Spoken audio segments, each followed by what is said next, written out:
welcome to Christmas Ghost Stories. I'm David Court, and today's story will be The Whale by Joe X. Young.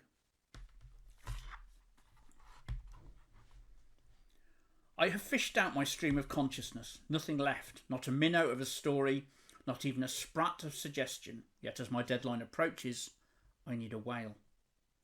5,000 words in 2 days. I could do it. Physically, I have done more than that in an afternoon. And mentally, I reel off stories as if my ocean was stocked to teeming. Yet here I am, dry as a bone, deserted by inspiration. All it would take is a short walk to the beach and I could sit on Chapel Rock, gazing out at the apparently endless Atlantic, mesmerising myself with the water. I have done that so many times, cleared my head of clutter, pulled my creative shit together and got some ozone up my nostrils. Bracing ocean air, the stunning simplicity of nature works better than a whole case of Red Bull. You might wonder what's holding me back, why I'm not there right now breathing in God's antidote and scribbling in a moleskine notebook. Okay, it's 5:44 a.m, which is no big deal for me, as I've sat on Chapel Rock at all hours. But I'm torn now. I really can't face it anymore. So it's me, the screen, and what sounds like blackbirds having a session outside. At least it's not seagulls, noisy bastard flying rats. Even so, I can't type a damned thing. All I can do is stare at the empty page, the cursor dancing in and out of sight, a vile mockery of my mental state. There was a time not so long ago when I made the cursor race across the page, leaving my created universe in its wake. There was a time... Last summer I blazed my trail bright, writing plenty, enough that my public was happy and my publisher happier. Some of it was even readable by my own obscenely picky standards. It was a good summer for productivity. My muse loved me and bestowed many gifts. Last summer was also the summer of Caroline Smith. Maybe you've been to Perranporth, or at the very least you might have seen it on TV. It's in the dogleg of Cornwall, usually very heavily featured on Seaside Rescue, mainly with surfers who get caught up by the undertow. Caroline Smith was an epic fail. She had climbed the rocks and taken a less than elegant dive. There were plenty of eyewitnesses, as the beach often draws around 12,000 emmets in the sunny season. Oh, emmet is an archaic word for an ant, and around these parts it doubles for tourist, because they swarm on the beach like ants on a picnic when the sun comes out.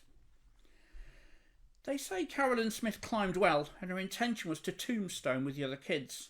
She'd done a successful first attempt and was going for a second one, that her friends were going to Instagram later, but the cat footage they caught was of her slipping onto jagged rocks and cleaving her skull. Poor little sod died on impact. Air ambulance flew out of Culdrose, too late of course for Caroline, 14 years old. What a waste of life. Of course there's the usual inquest and the usual verdict of misadventure. I say usual because as beautiful as Perranporth Beach is, it's also pretty fucking dangerous.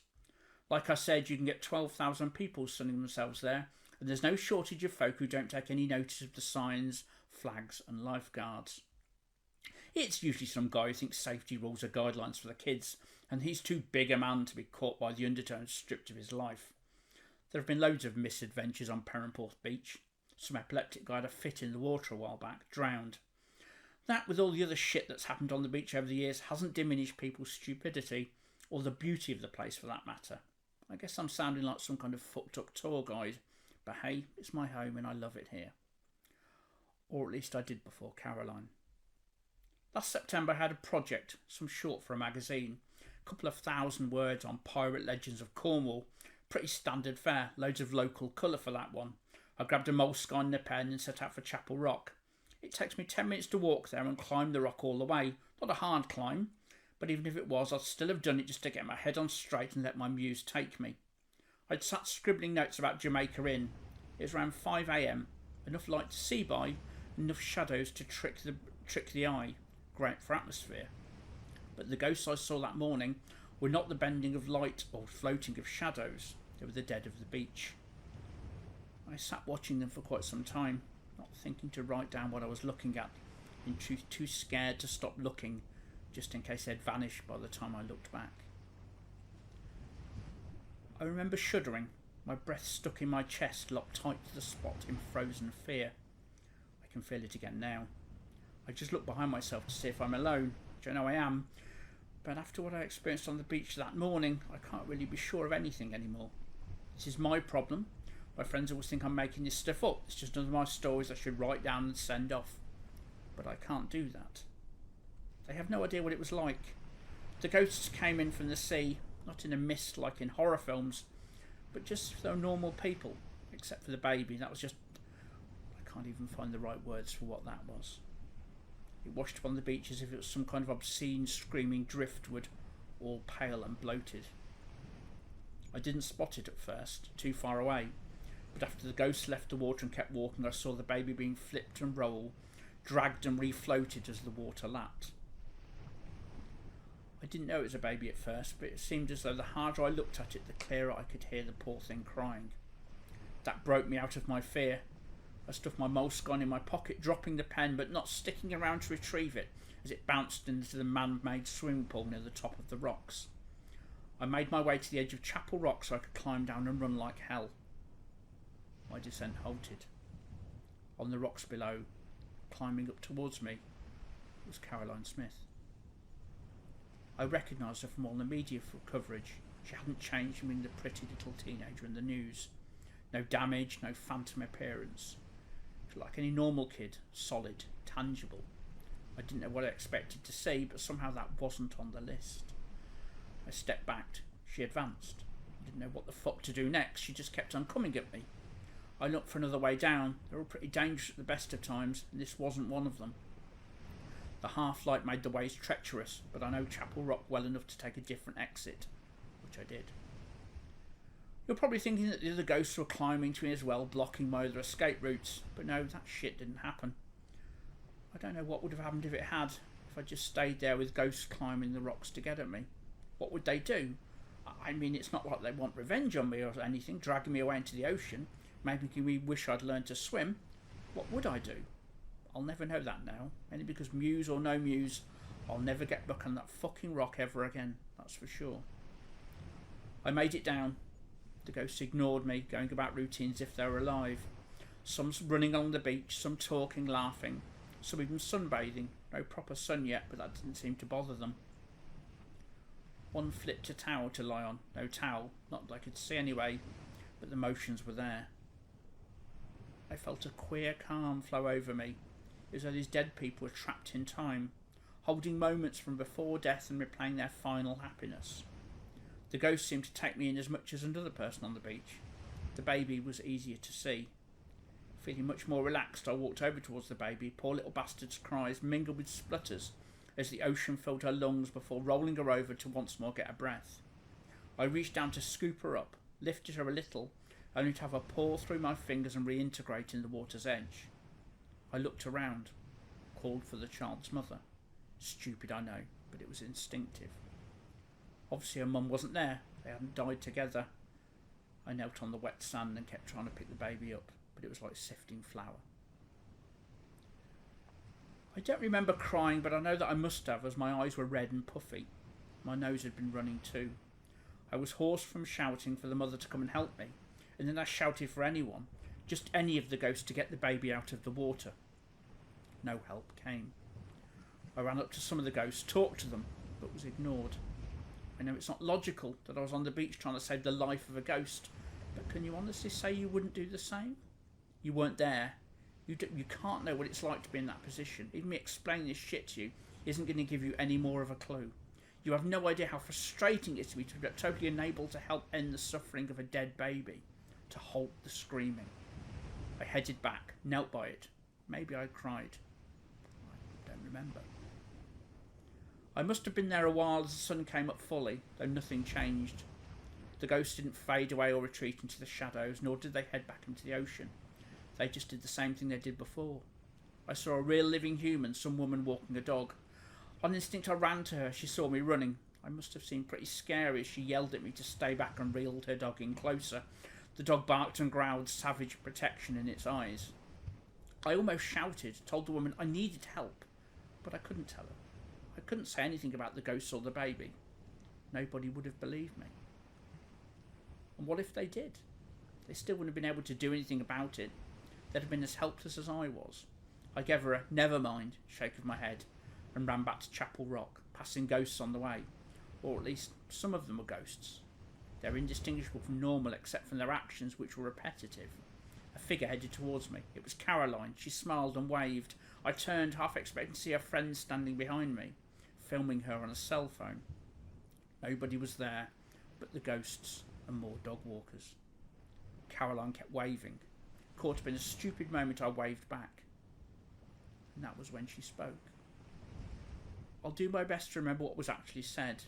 I think she started with something like, "So you do see me then?" I was starting to freak. "My name's Caroline." I think I replied with, "Are you talking to me?" which is a bit Taxi Driver in retrospect, but pretty much standard.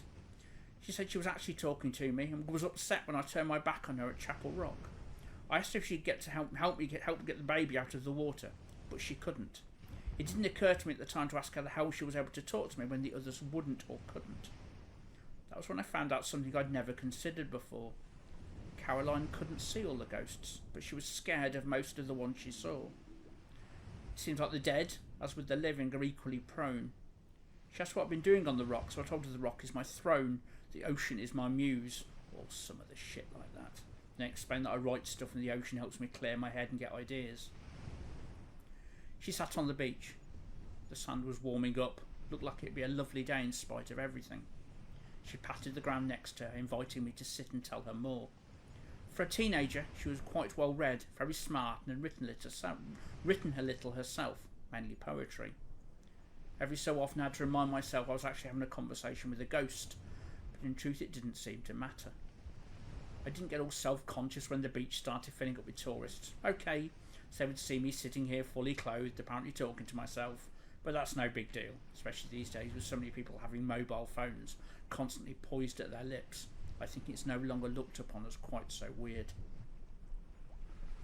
What was weird, and I tell you this straight, was that time passed differently. It got so I couldn't tell what time of day it was. Sort of as if there was no time anymore, and I just saw what I expected to see. When I looked at Caroline, the sun was out. When I looked towards the Atlantic, it was dark and foreboding. Caroline was a lovely kid. She seemed genuinely interested in me, asking questions, dragging my history out of me so I spoke openly of my life and times. So deep into things that the ghosts were no longer of any importance, except for the baby, of course. I could still hear the cries, and I wanted so badly to save the poor thing. Caroline noticed I was distracted, and that's when she stood up, making me crane my neck to see her face, which I still couldn't as it was shrouded in a halo of sunlight, yet I knew she was smiling.